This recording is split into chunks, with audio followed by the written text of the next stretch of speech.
So I'd now like to just summarize the main scientific ideas of the week and to conclude by telling you and indeed proposing what our equation of the week will be this week.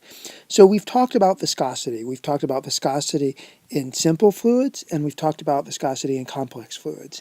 The main idea for both cases is essentially the same. Namely, for example, in a simple fluid we have lots of little particles. These little dots are supposed to be molecules, and the molecules move around, and it's the motion of the molecules by each other that leads to the viscous motion of the fluid. If the fact that the molecules have to move around each other in order for the whole thing to flow basically leads to a resistance to flow, and that's what we mean by viscosity. So that's the story in a simple fluid. Now in a complex fluid, the answer is the same thing. Namely, there's some background state, which is the simple fluid. Namely, these little molecules that I drew for the simple fluid are still there.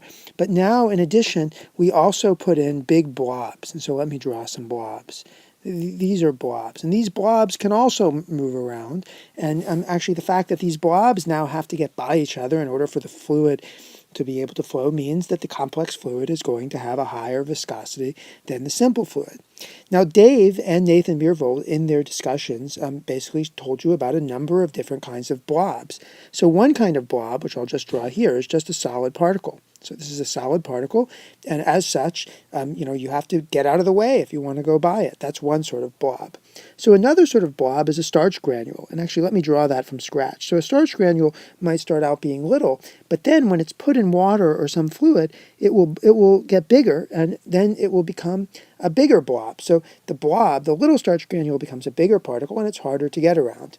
And the third type of element that we put into our blobs were polymers. And let me just draw this in here.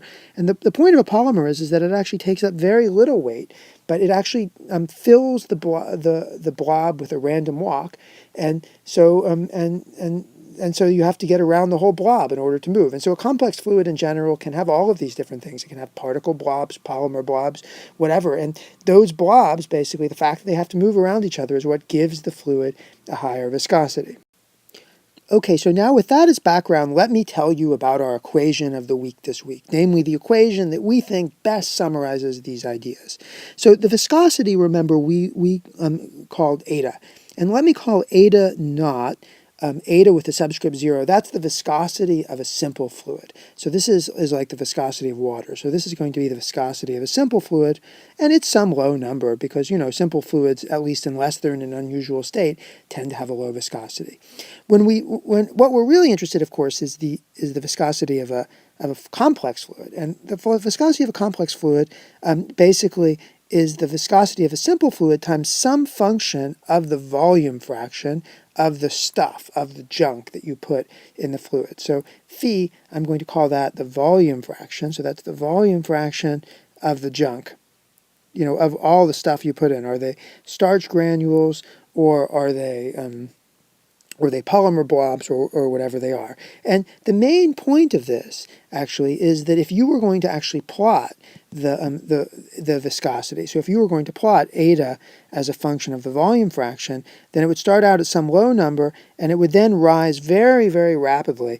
And actually, it even becomes infinitely large once phi is at a number that's sort of close to around 0.6 or so, which is where basically the volume fraction is so large that the blobs that you put in just get stuck.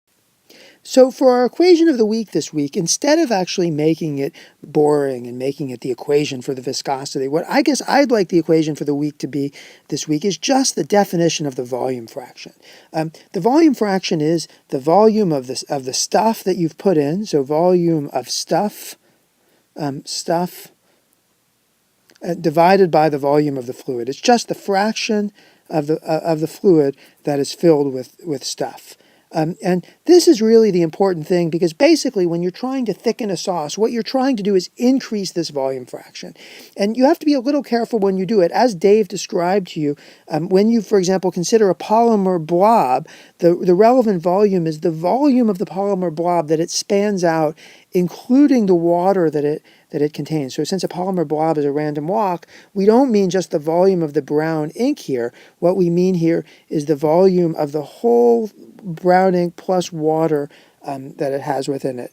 And this idea of volume fraction, really captures the idea of this week, because it basically is the major determinant of the viscosity. And when you're trying to thicken something, that is really the quantity that you're trying to control.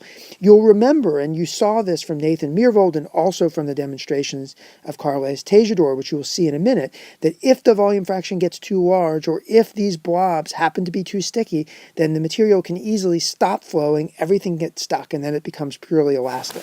So there's a very, very short borderline between something being viscous and being able to flow very slowly, and something being elastic where the blobs are just stuck to each other and it can't flow.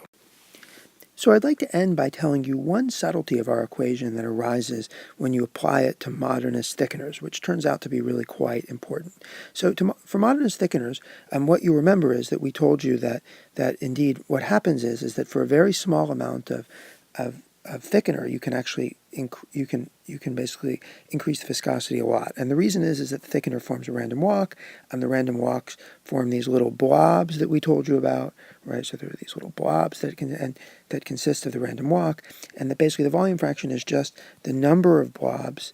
It's the number of blobs times the volume of blob over the volume of a fluid.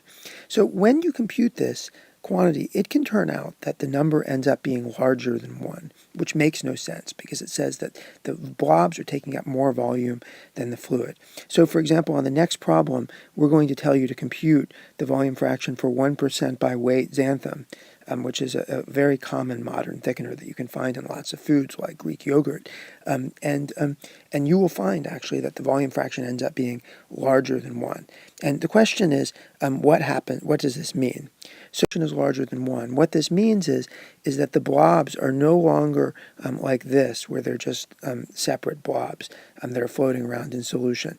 They indeed have to start running into each other. So if I draw one more blob in a different color, what this means is that the blobs start overlapping, and when they overlap, then they interact with each other. And what ends up happening is you end up getting an entangled polymer blob. So you end up getting entanglement. So which means that the polymers are now tangled, are now all linked with each other. And this, of course, as Dave discussed when he talked about what could happen with polymer gels, increases the viscosity even more. So if you actually do a calculation and compute that phi, our equation of the week, is larger than 1 for a modernist thickener, then that means that the polymers are entangled and the viscosity is even higher than you would have expected.